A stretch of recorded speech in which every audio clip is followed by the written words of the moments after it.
నమస్తే, welcome to reflection news. నేను శర్మ. ప్రేక్షకులు ఈయన చూస్తున్నారు కదా, చాలా ఆవేశంగా మాట్లాడతాడు. ఒక పద్ధతి ప్రణాళిక ఉన్నటువంటి వ్యక్తి అన్నామలై. తమిళనాడుకు ఎలక్షన్ కంటే ముందు బీజేపీ అధ్యక్షుడిగా ఉండే, ఎలక్షన్ల ముందు ఏఐడిఎంకేతో బీజేపీ పొత్తు పెట్టుకొని ఆ వ్యక్తి ఉండొద్దు అని చెప్పడంతో అన్నామలైని పక్కకు పెట్టారు. ఇప్పుడు ఏమైంది? అక్కడ బీజేపీ ఒకటే సీటు గెలిచింది, విజయ్. టీఎంసీ ఇప్పుడు అధికారంలోకి వచ్చింది.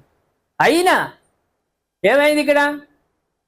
ఈయన పక్కకు జరిగింది, బీజేపీ నుంచి అవమానం జరిగిందని ఇప్పుడు కొత్త పార్టీ పెడుతున్నాడు. ఈయన ఎందుకు వచ్చింది ఇవాళ మన వార్తల్లోకి? ప్రేక్షకులాడ, తమిళనాడు టీవీకే చీఫ్ విజయ్ నేతృత్వంలో ప్రభుత్వం ఏర్పడి 100 రోజులు పూర్తయింది. ఈ నేపథ్యంలో ఆ రాష్ట్రానికి చెందిన రాజకీయ నాయకుడు కె అన్నామలై కీలక వ్యాఖ్యలు చేసిండు. టీవీకే విజయం రాజకీయాలకు కొత్త ఊపిరినిచ్చిందని అన్నారు. ద్రవిడ సిద్ధాంతం, దరిద్ర సిద్ధాంతం పట్టుకొని డిఎంకే పోరాటం చేస్తున్నది. సనాతన ధర్మాన్ని పొందబెట్టాలి, దేవుళ్లను పొందబెట్టాలి, రకరకాల కూతలు కూస్తుంటారు వాళ్ళు. వాళ్ళకు దైవం లేదు, మన్ను లేదు, మశానం లేదు, దోచుకునే విధానము డిఎంకేకు ఉన్నది. దాన్ని కాదని వాళ్ళని బొందబెట్టి విజయ్ పార్టీని, టీవీకే పార్టీని అధికారంలోకి తెచ్చిరంటే వాళ్ళలో సోది ఉండాలి, మార్పు రావాలి కదా. ఇది మార్పు కోసమే సూచిక. అయినా ప్రతిపక్షాలకు బుద్ధి వస్తలేదు. అదేవిధంగా ఇండియా టుడే రౌండ్ టేబుల్ తమిళనాడులో పాల్గొన్న ఆయన ఈ వ్యాఖ్యలు చేసిండు. ఈ సందర్భంగా నటి త్రిషపై డిఎంకే నేత మాజీ ఉప ముఖ్యమంత్రి ఉదయనిధి స్టాలిన్ చేసిన వ్యాఖ్యల్లో పరోక్షంగా ఖండించింది. ఎవరైనా సరే రాజకీయాల్లో తల్లిని, తండ్రిని, భార్యను, వీళ్లను, మహిళను, ఏ రూపంలో ఉన్నా సరే మహిళ, వాళ్లను రాజకీయాలకు గుంజొద్దు.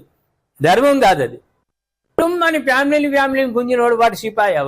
వాడు ముఖ్యమంత్రి అయితేంది, వాడు ఉప ముఖ్యమంత్రి అయితేంది, వాడు ప్రతిపక్ష నాయకుడు అయితేంది. ఫ్యామిలీని నువ్వు గుంజుకొచ్చినప్పుడు నీవెందుకురా, నీ బతికెందుకురా? నీది రాజకీయంగా కొట్లాడు, నీకు దమ్ముంటే పాలనాపరమైన విధానాల్లో కొట్లాడు, కానీ కుటుంబాన్ని లాగొద్దు. అదేవిధంగా అన్నామలై ఏమంటున్నాడు? ఇంకా కావేరీ నదీ జలాల అంశంపై జరిగిన నిరసన ప్రదర్శనలో ఉదయనిధి మాట్లాడుతూ పరోక్షంగా నటి త్రిష ప్రస్తావన తెచ్చారు. ఆమె గురించి ద్వంద్వార్థం ధ్వనించేలా అనుచితంగా మాట్లాడారు. ఇది పద్ధతి కాదు అన్నాడు. రెండవది, ఇక్కడ ఇంకొక విమర్శ కూడా వచ్చింది ప్రేక్షకులారా. అదే సమయంలో ప్రతిపక్ష పార్టీలపైన విమర్శలు గుప్పించారు. రాష్ట్రంలో ఓటర్లు కోరుకుంటున్న మార్పును అంగీకరించ సిద్ధంగా లేవని దుయ్యబట్టిండు ప్రతిపక్షాలు. ఒకసారి నిన్ను ప్రభుత్వంలో ఉంచారు, మరో టర్మ్లో ఆయనతో ప్రతిపక్షంలో కూర్చుండబెట్టారు. నేను ప్రతిపక్షంలో ఉన్నా, నేను అసెంబ్లీకి రాను, నువ్వు ఎవడివి రాకపోవడాన్ని నేను గెలిపించారు ప్రజలు. ఏదో రూపంలో అధికారం లేకుండా ప్రతిపక్షం, ఈ రెండే కదా ఉన్నాయి.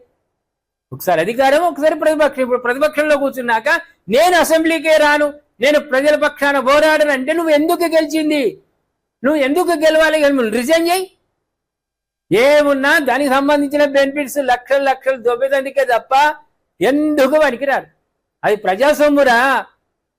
గవర్నమెంట్ అంటేనే ప్రజలు ఇచ్చే ట్యాక్సులు, వాటిని నువ్వు దుర్వినియోగం చేస్తున్నావు. బెండలు సూట్ కేసులు పట్టుకుంటున్నావు, కొంపకు పోతున్నావు. కానీ ప్రజల కోసం ఆలోచించని నాయకుడు ఎందుకు? ఇక చప్పుడుకి రిజైన్ చేసి ఎంచక్క టీవీ సీరియల్ చూసుకుంటూ కూర్చో. ఇది ధర్మం కాదు.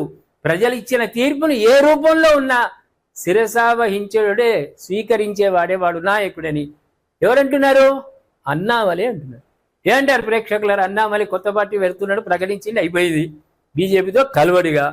కానీ ఒక నిజమైన రాజకీయ నాయకుడు కుటుంబాన్ని, ఏ కుటుంబానైనా ఎవరినైనా వివాదంలోకి లాగోదన్న మాట మంచిదా కాదా? చెప్పండి ప్రేక్షకులారా, మీ కామెంట్ రూపంలో తెలియజేయండి.